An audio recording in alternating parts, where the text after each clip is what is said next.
la mise à l'écart de plusieurs cadres de l'équipe. Est-ce que ces décisions s'imposaient sportivement? Non, sportivement, non. Je pense qu'ils ont encore beaucoup à...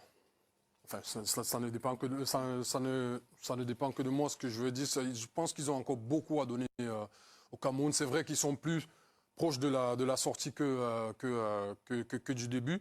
Mais je pense que, comme Nabil, c'est une décision que je ne comprends pas trop parce que c'est des joueurs qui ont de l'expérience sur le plan africain, qui sont quasiment titulaires chacun dans leur club. Même s'il faut régénérer, je suis d'accord avec vous, qu'il faut un nouveau souffle à cette équipe nationale. Mais je pense qu'ils avaient encore beaucoup à donner, de tenir la main de ces jeunes-là qui entrent en sélection et de leur montrer un peu comment ça se passe, que ce soit en Coupe d'Afrique, comment les codes de l'équipe nationale, etc. Je pense par exemple à Michael Gadeux qui fait de très bonnes choses quand on fait toujours appel à lui. Aboubakar également qui, comme il disait Nabil, quand il n'avait pas de club, il était là. Ça faisait débat. Ouais. Et aujourd'hui qu'il a un club, on ne l'appelle pas. Donc je ne comprends pas trop pourquoi cette décision. Est-ce que ça veut dire que le ministère attend le moment où David Pagou va peut-être se louper à la CAN? Mais Charles, ce que je retiens dans tout ça, c'est que toute cette guerre, en fait, il n'y a que le peuple camerounais qui est en train de perdre. C'est le football qui est en train de perdre. Que ce soit le ministère ou la fédération, chacun doit prendre ses responsabilités. Aujourd'hui, le football ne sort pas gagnant, en fait. On a perdu du temps dans cette guerre. Qui est en train de continuer? Qui est en train de continuer? C'est pas normal dans un pays comme le Cameroun, quand même.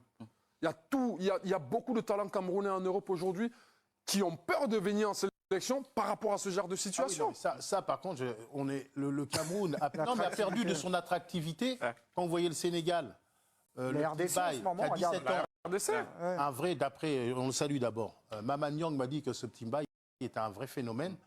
17 ans, il choisit de venir en sélection nationale.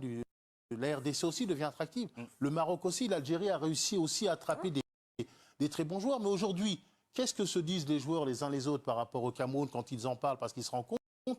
Voilà, donc moi, effectivement, je suis...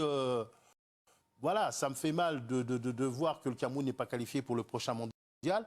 Donc attention aux Ivoiriens, aux Gabonais. Par contre, comme disait Nabil, il ne faut pas qu'on se retrouve dans ces situations en comptant dessus chaque fois. Sinon, après, on passe des générations, il y a des trucs... C'est pas normal dans un pays comme le Cameroun, quand même. Il y a beaucoup de talents camerounais en Europe aujourd'hui qui ont peur de venir en sélection par rapport à ce genre de situation. Ah oui, non,